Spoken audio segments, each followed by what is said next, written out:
This week on Storyboard, ahead of Brahmastra Part One, Shiva's OTT release, we caught up with Ayan Mukerji and Namit Malhotra of Prime Focus and DNEG on the vision for the film and how tech and VFX played the role of breathing life into this vision, way forward for using VFX in Indian cinema and much more. Ayan also gives a sneak peek into what's in store for Part 2. We have Amresh Godbole, who's the CEO of digital technology business at Publici Group India, speaking to us about the digital spends during the Diwali and what are the kind of solutions that brands are looking for in the post-pandemic world. And we have ad industry veteran Ambi Parameshwaran, who is launching a new book this week, All the World's a Stage, a personal branding story. Hello and welcome to Storyboard. I'm Shibani Gharat. There is no doubt that the future of VFX in Indian cinema is bright, with the likes of Bahubali saga mesmerizing the Indian audience with grandeur and visuals. Ayan Mukerji's much talked about film Brahmastra Part One, Shiva, just proved that dreaming big shouldn't be a one-off.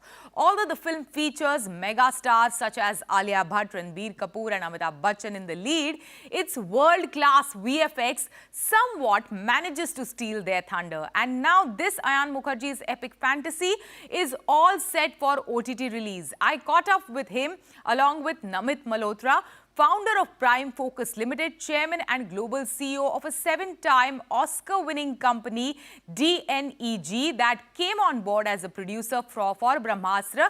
And I spoke to them about the vision for the film, how tech and VFX played the role of breathing life into this vision and way forward for using VFX in Indian cinema and much more. Listen in. At the outset, I must congratulate you on the success of Brahmastra. In many ways, the film is a landmark film in terms of scale, in terms of technology, in terms of visual effects. It shows that India can produce and make films such as Brahmastra that can compete with what we see, in the West. What does it feel to envision something like this and put life into a film such as Brahmastra Part One? Oh wow! First, thank you. Spoken very nicely about the film. I feel really good, and I feel grateful that something that we worked on so hard for so long has sort of brought us to a very good and a very interesting place. I'm super excited about the way the film has been received, but I'm even more excited about what it is that we can build from here on into the future. And quickly, before you direct a question, Namit, also I should just say that, it's an interesting moment for us that we're doing this interview together, because it's one of the few things that me and Namit are doing together as a media piece. And Namit, who is one of our producers on Brahmastra and also the pillar really of the whole visual effects journey on the film, our relationship even beyond visual effects has been very interesting and deep in crafting this whole journey together and, hopefully crafting the future as well. Over to you, Namit. I was reading somewhere that there were 2,400 VFX shots in Avengers Endgame and up to 4,500 in Brahmastra Part 1. Correct me if I'm wrong. You are right.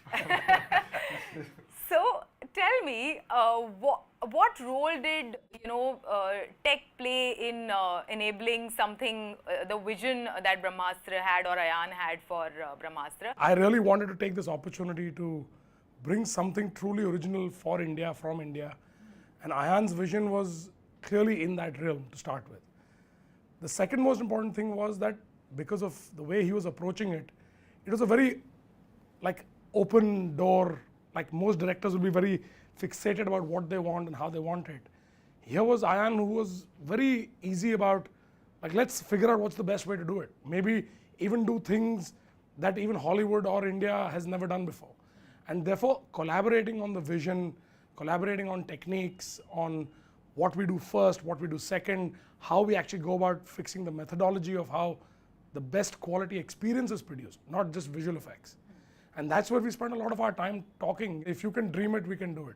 So there's nothing you can envision now that through the aid of technology and creative thinking that we can't execute. that's a great thought actually. You know, if you can dream it, we can do it. And you know, in many ways, what we saw in Brahmastra was like someone has to do it for others to believe that okay, this is possible. Ayan, what is the kind of budget that was allocated for visual effects and VFX? You know, to make it happen to such a great No, so scale. it's a complicated question. I would say it was about 30% of our overall budget that was invested in VFX. So here's what happened. You know, when I first met Namit, who is obviously through his life experience and achievement very not intimidated by visual effects. One of the first things he said to me was, yeah, don't stress so much about the visual effects. Make the film, focus on the story. He himself, you know, was very passionate about the music, the way the overall emotional aspect of the story would play out. But from where I was standing, obviously I was intimidated by the visual effects, and I knew that it was, you know, like in Ye Jawani Hai Diwani, the songs were like, in a way, the pillar of the film. And from my perspective, while there was my story, I knew that the visual effects sequences were the pillars of this film. So, so that's how we sort of looked at the game, in a way. And I think what happened is he essentially helped to build that bridge for me to be not that intimidated eventually by the visual effects and get the film done. And even what you asked me, how we made the budget sort of play out on Brahmastra 1, because technically we were trying to buy a quality in the film which was beyond what had happened in a Hindi film before. You know, we needed a budget beyond what had happened in a Hindi film before. That bridge we built very interestingly with Namit, you know, and because he, it's his company, it's all under him. We found a very interesting model to make it happen for Brahmastra. And you know, which was financially as well. Yeah, and which was the most difficult sequence to execute? Well, so you know, the big sequence in our film is of course our climax. Climax, yeah. And Namit brought a very interesting thing to it, very disruptive, you know, play to it in the beginning, which is he encouraged us to start the movie with the climax, because he felt like if we crack it and solve it, that'll be amazing, right at the beginning. And somehow I was reckless enough to agree to his perspective, somehow, because it was a bizarre suggestion. Let's start with the climax. We'd not established ki Ranbir kaun hai film mein, Alia ka kya hai, but we started with this big, massive climax. But it was a very good suggestion eventually, we learned, because we took on the hardest part first. And it set the template for all the visual effects that were then, you know, going to work backwards from there and be integrated in the whole film. The sequence which we got stuck on was weirdly the sequence where the artist's character, Nagarjuna sir's character, takes on the truck and channels this massive like bull, Nandi energy behind him. The Nandi bull sequence, you know, as we refer to it, I think had in the styling of it and in the visualization of what the story demanded and the time at which the story plays out, I think had some you know, needs, because they drive through the night, they'll get to that location, it has to be a day sequence. And what we found was that the power of the astras were colliding with the entire environment. And that became an issue, that because we paid heed to the story part, and then as we were starting to design the look of the power, it was kind of it was fighting against the blue sky and the Just wouldn't look good in the day, essentially. The day, you know, the blue just sky. energy against like daylight, basically. So we had to really think up a way in which we had to trigger that, you know, that sort of moment where the power takes off and creates this, you know, complete focused environment in which that sequence plays out. Interestingly, it doesn't end here. So having said that, I have to ask you this, and you know already what my next question is. I'm not going to say anything, and I can't really say anything. So what's in store for Brahmastra Part 2? I think that one of the things we've achieved now with Part 1 is that we've got the foundational concept of this universe in place. You know, there were a lot of things we had to establish. What are these astras? How do they function? I think that's a little bit all in, and now we can really just belt out, you know, the story. I think definitely one of the things that's a given, that of course visually, and you know, we hope to make it bigger and more exciting. But more importantly, I think the energy of Dave's character, which is, you know, going to fuel part 2, is a far more dramatic, volatile character that we are going to, you know, develop here. And I think that just dramatically, part 2 and part 3 will be a lot juicier. You know, it'll be, yeah, just a lot juicier. Over to you, Namit. We have seen that the Indian VFX sector is getting a lot of push from the state and the central government. It was also mentioned during this year's budget speech. What more is required in the coming days?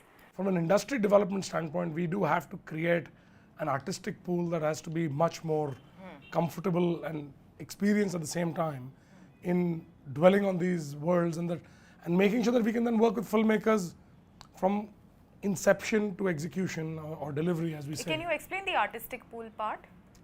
See, there's obviously, there are many different facets of what is termed visual effects.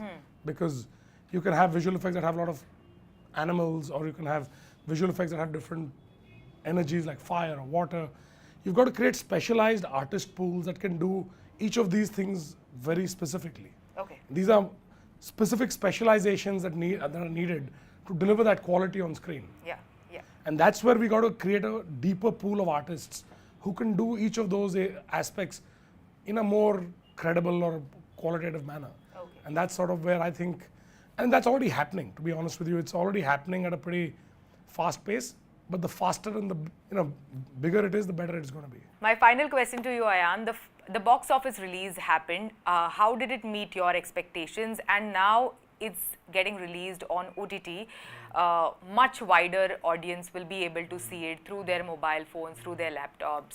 So what are your expectations from this? I'm actually very, very passionate about this streaming release. One thing I should just say is, and it was not something I was prepared for, which is that we continue to work on the film even after it released theatrically, and I feel that the version that's coming on Disney Plus Hotstar, other than the 3D component that we won't get on it, is in many ways a more refined version. You know, I've tweaked the edit and I added a few things, and there was some feedback that I got, and I realized that we'd made some decisions on the edit last minute.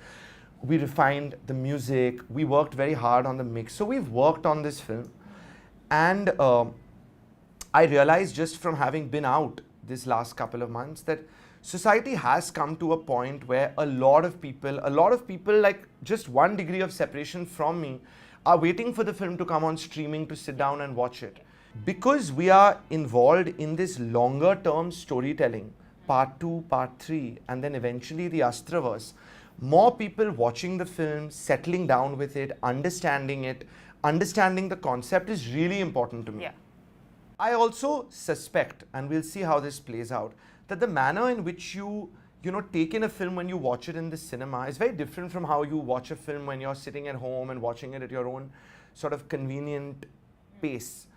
In a way, sometimes you can almost be less critical. You can also catch on to things that you've missed a little bit. A little bit of the heat of judgment is a little bit reduced.